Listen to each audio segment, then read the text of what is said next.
After helping hundreds of business owners sell their companies and overseeing hundreds of millions in transactions, I've noticed one thing. Most business owners have no idea what their company is actually worth. So in this video, I'm breaking down the exact methodology used by both buyers and lenders to understand the value of your business, not the back of napkin math that kills countless different deals. And by the end of this video, I'll show you an AI-powered tool that we've developed to give you an accurate valuation in under 10 minutes. Quick intro, I'm Keegan. I'm the founder of Atlantic Coast Business Advisors. We are a full-fledged M&A firm specializing in the lower middle market and built from the ground up to reimagine what a brokerage firm can be. We're here to bring honest M&A expertise to the small business owners who too often settle for less. Let's dive into what the 3 evaluation methods are. So first up, you got method 1. That's the asset-based approach. It's assets minus liabilities equal value. So let's say you have $500,000 worth of assets, let's call them vehicles, and you have $200,000 of payments left. Well, then your asset value is $300,000. It's typically used in liquidation scenarios. So if you have to get rid of the company quick, asset heavy businesses and manufacturing companies with a lot of expensive equipment. Why it doesn't work for most businesses, it ignores things like cash flow, customer relationships, brand value, and most importantly, it ignores goodwill. Method number 2 is the income method, also known as DCF, which stands for discounted cash flow. Personally, my favorite method. It's taking projected future cash flows and discounting it to today's present value. And you're thinking, wow, that sounds complicated. It's not, it's super easy. Just take a look at the formula. PV equals CF1 over 1 plus R plus 1 plus L plus L plus L. Yeah, no, not doing it. Sorry. What it's really doing and what DCF tells you is how much should I pay today for the money I expect to receive tomorrow? And buying a business with DCF is like buying a stream of future dollars. So you wouldn't pay full price today for dollars you won't receive for 5 years. You pay less. It's rarely used in lower middle market deals. Simply because there's too many variables with smaller companies. It's hard to predict the future cash flow accurately. Smaller companies are very owner dependent. A lot of, lower middle market companies, they lack clean or audited financials. And, in today's market, no matter really how big the business is, it fluctuates so much that 5-year projections just are nearly impossible to do unless you're a publicly traded company, which oftentimes is what DCF method is used for. And takes us to method number 3, which is the method that we use. It's my favorite method, and it's the method that's used by 99% of the lower middle market deals, used by lenders, used by buyers, used by valuation experts, CPAs, things like that. So it's called the market method. And the concept is, what are similar businesses actually selling for? So this is just like how you would value your home, right? So if you have multiple houses that are all 3-bedroom, granite countertops, 2-car garage, and they've sold for right around $400,000, and you have a similar home, well, the market tells us that people are willing to pay about $400,000 for it. Same concept for business, and you don't need DCF to do that. What we look at things like industry specific multiples, recent comparable sales, so we call them comps, market conditions, and geographic location, right? So plumbing company in Austin, Texas might sell for more than a plumbing company in Lexington, Kentucky. The formula for this is business value equals SDE or EBITDA times industry multiple. So good question. What's SDE and EBITDA? And which one applies to you? This is really important to get right. So here's a photo. Did it myself. SDE is generally for smaller companies that are very owner dependent. And EBITDA is for larger corporations that aren't quite at the mark to do DCF, but are still large enough that they, have multiple employees and a lot going on. So to break it down, SDE is generally used for businesses between $1 to $2 million in profit or under. It's used all the way up to businesses that are doing, $10 million in profit. It just depends what the buyer and lender is looking for. EBITDA is used for bigger companies, as we talked about. The owner's role, if you want to use SDE, the owner's typically heavily involved in the business, controls day-to-day operations, or is even semi-absentee. But for EBITDA, if there's a strong management team in place or a hired CEO, That's when you use EBITDA. And you add back the owner's salary for SDE, and you do not do this for EBITDA. So what is EBITDA? EBITDA is earnings before interest, taxes, depreciation, and amortization. It shows the core profitability of a business before accounting for financing decisions, tax structure, and non-cash expenses. It strips away factors that vary from owner to owner, like debt payments or tax strategies. Basically, it gives a clear understanding of what the business is without anything affecting the owner. What is SDE? SDE stands for Seller Discretionary Earnings. It's the total financial benefit a business provides to an owner-operator. It starts with your net profit, then adds back your owner's salary, personal or discretionary expenses, and any one-time or non-recurring cost. The goal is to show the business's true earnings power and how much cash a new owner could reasonably expect to take home. SDE is the number buyers and lenders focus on when valuing most small businesses. So what's the formula for SDE? SDE is net profit plus owner salary, because the buyer will replace you. Interest, buyer might finance differently. Taxes, their tax situation is different, or most likely is different. Depreciation, non-cash expenses, one-time expenses, and personal expenses that are run through the business. These all add up to equal seller discretionary earnings, or SDE. Let's take a look at an example calculation. So, company is doing $2 million in revenue. Their net profit is $300,000 plus owner salary of $150,000 plus personal travel $20,000 plus one-time legal fees $15,000. So SDE equals $485,000. Now, when do we use EBITDA in place of SDE? We use EBITDA when the business has a management team in place, the owner is not day-to-day operator, and most likely is completely absentee. Maybe they log on for, quarterly meetings or bi-weekly meetings or something like that. And larger businesses, $2+ million in profit. I would say maybe even larger than that, maybe $5 million plus in profit. And the key difference is that EBITDA doesn't add back owner salary or those benefits because they already hired, a CEO or general manager or something like that. So this is where most business owners either make a fortune or lose one. So pay attention. We're going to talk about add backs. What are add backs? Add backs are expenses that show up on your P&L that won't exist for a new owner. They inflate your earnings and therefore inflate your value. But here's the catch. Not all add backs are legitimate. And buyers, they have forensic accounts, CPAs, and a team of legal experts to comb through your books, and they will find anything that is inaccurate. All right, so let's talk about what some add backs are. Add backs equal hidden value. These are expenses on your P&L that won't exist under new ownership. Here are some legitimate add backs. Owner salary. If you pay yourself $200,000, but a replacement manager at fair market value cost $100, then the add back is $100. Personal expenses. Business trip to Hawaii, wink, wink. Personal cell phone, personal vehicle lease, club memberships, one-time expenses, lawsuit, legal fees that are resolved, hopefully, bad debt write-offs, and facility moving costs. So if you switch businesses, you did a facility upfit, things like that, one-time expenses that a new owner probably won't have to do for at least another 5 to 10 years. So that could be, painting the outside of the building. That could be a lawsuit that hopefully never happened. It could be repainting your company parking lot. Non-cash expenses, so depreciation, amortization, and owner perks like health insurance premiums, auto allowance, auto insurance, personal benefits, and also other family members on payroll that, don't actually work in the business. Sketchy add backs. Buyers and lenders will not only will they find these, they'll also reject these. So some red flags.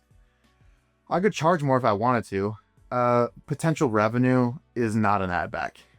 I don't really work that much. If a buyer needs to hire someone, that's a new cost. Equipment is old, needs replacing. That's a negative add back. My spouse is on the payroll but doesn't work.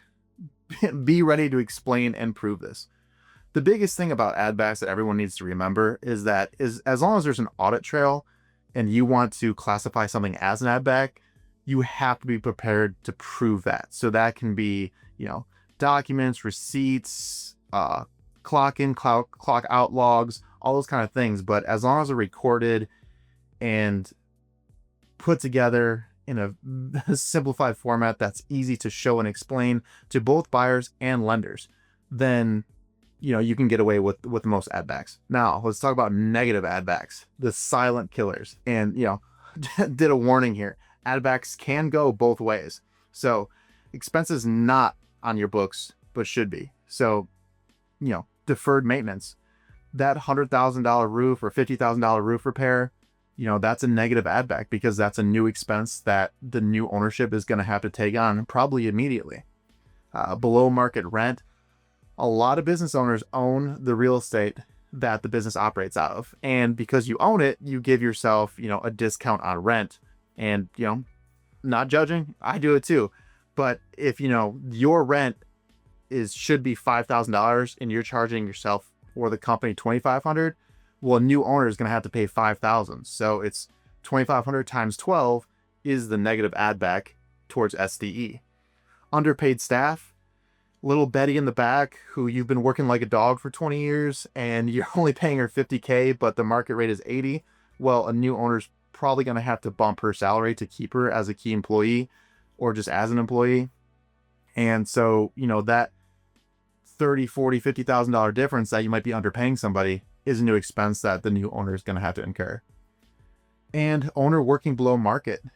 You're doing a $100,000 job unpaid. We see this all the time, but owners just not paying themselves a fair market value or a fair market salary. So, if you're just taking some slight distributions, letting it all run to net profit or only paying yourself $40,000, but you're working 80, 90 hours a week, well, there's going to be an adjustment for that. And that adjustment is going to be a negative add back. So quick example is owner's add back, $200,000, negative add back, $150,000. Obviously, the valuation went down significantly.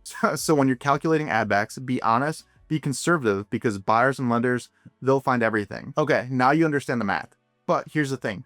Two businesses with identical cash flow can sell for wildly different prices. Why? Because buyers don't just buy cash flow, they buy quality of cash flow. So here are the 5 main factors that determine whether you get a 2.5 multiple or a 5 multiple. First up is revenue concentration. If your top 3 customers represent 60% of your revenue, you have a problem. And here's why. If one leaves, your business tanks. That's risk. Buyers discount risk. Risk levels. So no customer over 10%, that's best case scenario. Or I guess technically 1% would be best case scenario, but 10%, that's a good goal. Top customers, 15 to 25% of revenue. It's moderate, definitely manageable. And top customers, 30, 40, 50, 60% or above. That's a big red flag for buyers and is going to hurt your overall value. Next up, we have owner dependency. Here's the test. If you disappeared for 30 days, would your company be fine without you? If the answer is no, you don't have a business, you have a job. And jobs, they don't sell for high multiples. What buyers want? They want systems, processes, management team, and key employees, and independent operations. So, if you want to take a holiday, you don't have to check your laptop for every single email or jump on for those late night Zoom calls. Next up is a reoccurring revenue. So this is huge. A business with contracted reoccurring revenue is worth significantly more than one hunting for customers every month. Examples, subscription models, like SaaS and membership, that box of the month club, that's a winner. Service contracts like with HVAC or managed services, even some septic companies have that. And repeat customers with long-standing relationships. These are all great value drivers that people are willing to pay a premium for. Value driver number 4 is growth trajectory. So we got this cool little image here to show 3 different paths of growth. 1, you want to be the guy in the rocket. I look at the rocket as maybe like a Delta first class experience. The paper airplane, staying in a steady line, maybe going up a little bit. That's more of like a Spirit Airlines maybe. And the paper that crumpled and dropped to the floor, that's going to have to go ahead and be Allegiant. Sorry, Allegiant. There's just no leg room. And so here's the thing. So what does growth actually signal to a buyer? It signals there's a market demand, that you may have a competitive advantage. There's plenty of opportunity for a buyer. Don't forget, they're going to have a debt service, so they want to see that the business can continue to grow and expand. And you have increasing market share, which obviously lowers the risk. And buyers, again, are willing to pay premium for lower risk. And the number 5 value driver is clean books, something that a lot of small businesses And even businesses that are doing, I mean, I've seen businesses that are doing $20 million in revenue that have some of the worst books that you've ever seen. I don't even know how you could do $20 million in revenue and not be able to produce an accurate profit and loss or balance sheet. They're going to get audited. 100% they're getting audited at some point. So clean and accurate books. And listen, I cannot stress this enough. If your financials are a mess, commingled with personal expenses, no accounting system, incomplete records, you will lose deals time and time again. Lenders won't touch it. Buyers won't touch it. Please, people, keep your books in order. Buyers need to trust your numbers. Then lenders need to trust your numbers, and lenders then need to trust the buyers. Now, you might be thinking, okay, I've got good financials, strong value drivers. I should get top dollar, right? Well, not quite. Let me show you something we call the buyer's perspective. All right, here's where this gets real. And honestly, this is the part most sellers don't understand until it's too late. Let's say you've calculated your SDE, you've applied the market multiple, and your business is valued at 2.5 million based on comparable sales. Congratulations.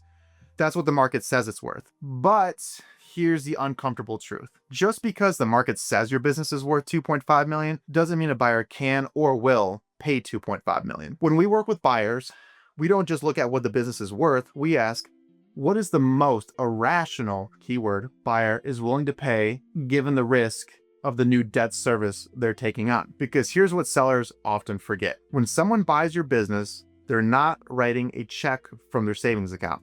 They're taking out a massive loan, usually 70 to 90% of the overall deal value. And that's normally financed through an SBA loan or a bank debt. And that debt, well, they have to service that debt every single month while continuing to run the business. Critical question here is what is the most a rational buyer would pay given the risk and debt they're taking on? Just because your business might be worth 2.5 million doesn't always mean a buyer can afford it. Next up, we're going to talk about the DSCR, or debt service coverage ratio. It's the single most important metric lenders use. Here's the formula. DSCR equals annual cash flow divided by annual debt payment. What lenders want? They want a minimum DSCR of 1.3. It used to be 1.2, now it's 1.3, and something tells me by 2027 it's going to be 1.4 or 1.5. Preferably, you have a 1.4 or 1.5 now, or even higher, especially if you're a smaller business or very, very owner dependent. You want to try to be closer to like a 1.6 or a 1.7. And if it's a 1.2 or below, sorry, you fail. So if you have a minimum DSCR of 1.3, what this actually means is your business generates $1.3 for every $1 of debt payment. That 30 cents is your buffer for when things go wrong. Here's a DSCR example. So the purchase price, $2 million. Down payment, typical 10%, $200,000. Loan amount, 1.8. Interest rate, 8. Probably a little low these days, to be honest with you. Loan term, 10 years, standard loan rate for business loans. The annual debt payment, about $267,000. So what does that look like? So here we have the new debt service, right? So you as the current owner, currently, no debt service. The new owner, the new loan payment is $267,000. The SDE, seller discretionary earnings, that you have that we're valuing your company based on is $400,000. Well, $400,000 minus the new debt service equals $133,000. So the calculation, 400,000 divided by 267,000, a DSCR of 1.49. That's a pass, and a pretty strong one at that. But what about the buyer? Cannot forget about the buyer, and this is where the buyer's perspective comes into play. So after debt service, your $400,000 that you make per year now turns into $133,000 before taxes. The real question, would you take a $1.8 million loan and invest $200,000 of your money to only make $133,000 per year? It's a valid question. And let's not forget about the post-acquisition reality that most, if not all, business purchasers face. So what always happens after an acquisition? Listen, I'm not going to say always, but I mean, in my experience, about 85% of the time, revenue drops, profit drops. Why? Customers get nervous, some leave, key employees quit, new owner has a learning curve. Don't expect any new owner to jump in and hit the ground running from day one. There's always a learning curve, no matter how many standard operating procedures you have, no matter how carefully you train them. Generally, it's a big undertaking for anybody, and people are going to make mistakes, and that's just something to be aware of. And operational disruptions. So that could be drop suppliers, supply chain issues, things like that. The typical drop is 10 to 20% in the first 12 months. Maybe that's a little harsh. It's probably closer, 5 to 15%, but I just want it to be, maybe a little over dramatized. So what does that actually look like, right? Now, here's the real math. So let's say a 15% revenue drop. Well, the new take home for that business purchaser went from 133,000 to 90 to 100,000. So would you take that deal? $90,000 salary for a $1.8 million risk? And there's a couple other things to consider here with that risk, right? So if they're going through an SBA loan, SBA loans generally don't come off if you file bankruptcy. So that's going to stick with the buyer for a long, long time. And SBA requires life insurance. So that's a new policy and a new expense that you're going to have to take out. And the SBA will always try to take out a second lien or something like that on your personal residence. And if you're married, get your husband or wife involved in that loan as well. So you're taking on a huge risk. So what is that risk worth? Is it worth $90,000 a year? To me, probably not. Is it worth $200,000 a year? Yeah, absolutely. And here's the debt liability burden. What sellers don't realize. When you own the business, you probably didn't have massive debt. The buyer now has a $22,000 a month payment no matter what. It does not matter what happens. They have a big monthly payment. And the risk factors that come along with that are, what if the economy turns? What if a key customer leaves? What if a critical employee quits, which often happens after a transition? What if a new competitor enters the market?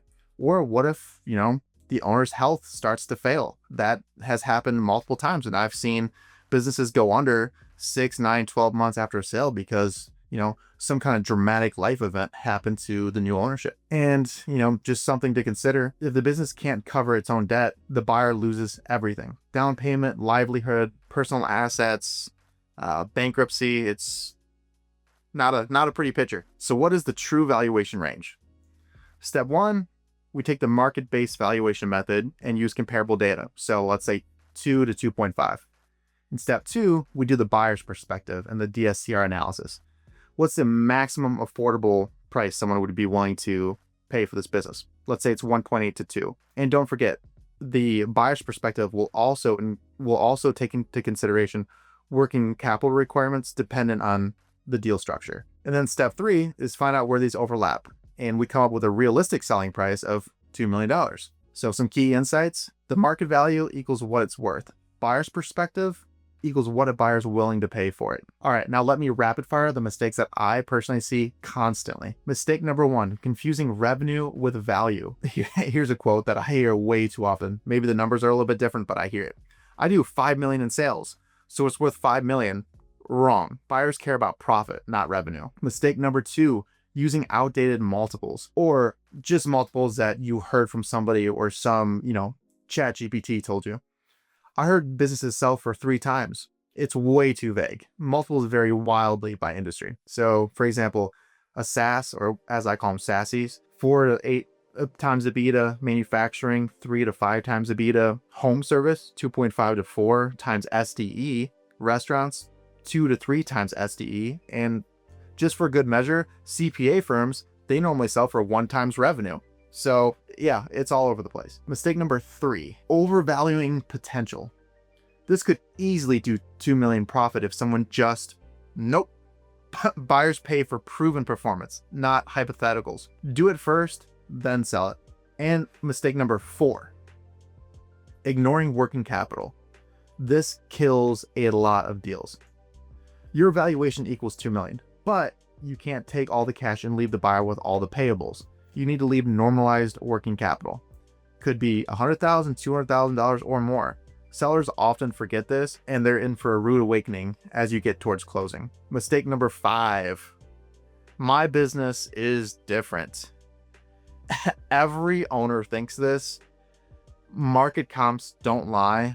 And sure, maybe there are some nuances, but data beats opinions any day of the week. And you're not, just because you feel like you're the next Apple doesn't mean you're the next Apple. And if the general SDE multiple is a times 3, you're not a ×6 business. So it's time for you to get off your high horse and become a little bit more realistic. I would say mistake number 5 is the one that we see more often than not, is everyone just thinks that they have this amazing business that no one else can duplicate and it's worth, $30 million. And, we have to approach them and we try to lay everything out for them to really make them understand what a realistic number is and why. So here's where I make this actionable for you. We built an AI powered valuation tool that uses the exact methodology I just walked you through, but it's automated and it walks you through step by step. Why did we build this tool? We've seen so many small business owners across the years that have sold for significantly less than what they should have. We've seen people make drastic decisions without any data or valuations to back it up. And most of the, free valuations that you can get online through different calculators and whatnot, they're taking 2 or 3 numbers, slapping it together and saying, hey, this is what your business is worth. So we wanted to take vast amount of data, over 100,000 different data points, and put it together, walk you step by step. So we talk about, avoiding the mistakes. We talk about the value drivers. We talk about if real estate's involved. We talk about the DSCR. We talk about all these things to make sure that you're getting an accurate valuation. The goal is for this valuation to replace what in our industry we call a broker's opinion of value. And those normally cost anywhere from $900 to $1,800. And so this tool gives you something that's just as good, if not better, absolutely free. And this is our way of giving back to the hundreds of thousands of small businesses across the country. So how does our AI tool work? So step 1, you input basic financials, revenue, profit. Everyone should know those numbers for their business. Step 2, the tool pulls current market data. So it looks at your specific industry, your location, recent comparable sales, and then makes a determination between SDE and EBITDA. Step 3, applies appropriate multiples. So industry specific and also based on the size of your business. Step 4, it applies add backs. And it's going to walk you through those add backs of which ones, you want to add, which ones are negative, so on and so forth. So it adds both positive and negative. Step 5, the valuation modifiers, core elements of value driver adjustments. And step 6, you get a valuation range. It gives you a realistic estimate. It's market-based. It gives you a confidence score, which is based on the comparable data that's out there and also how much data you actually put in. And it's 100% free to use. And while you're on that tool, we've also attached it to a few other helpful tools. So don't forget to check out the other helpful tools within the app, like learning your sellability score, our exit roadmap program, our add back verifier, and our general learning center. This is not a generic calculator that you've seen on countless other M&A sites, bank sites, and whatnot. This is built on real M&A transaction data. So the final takeaway, your business is probably your largest asset. Don't leave money on the table by not understanding valuation. Whether you're selling next month or in 5 years, know your number. Understanding the methodology, maximizing your value. A business valuation gives you the data needed to make educated decisions about your future. Look, here's the bottom line. You've spent years, maybe even decades, building your business, and it's probably your largest asset. And if you're going into a business sale without understanding your valuation, you could be leaving money on the table, and a lot of it. So whether you're selling in the next month or in 5 years from now, know your valuation and make sure you're maximizing every dollar so that business that you spent years and years building, you're getting the absolute best exit possible. If you're seriously consider selling, click the link below and schedule a free consultation with a team member from Atlantic Coast so we can put you on the right path to a successful exit. We'll walk through your business step by step, give you a valuation, and set you on the best path forward to ensure a successful exit in the future. And again, if you're not ready to sell yet, grab our free valuation tool. It takes 10 minutes and absolutely no obligation. Just a clear, honest assessment of what your business is worth in today's market. Thanks for watching, and we'll see you in the next one.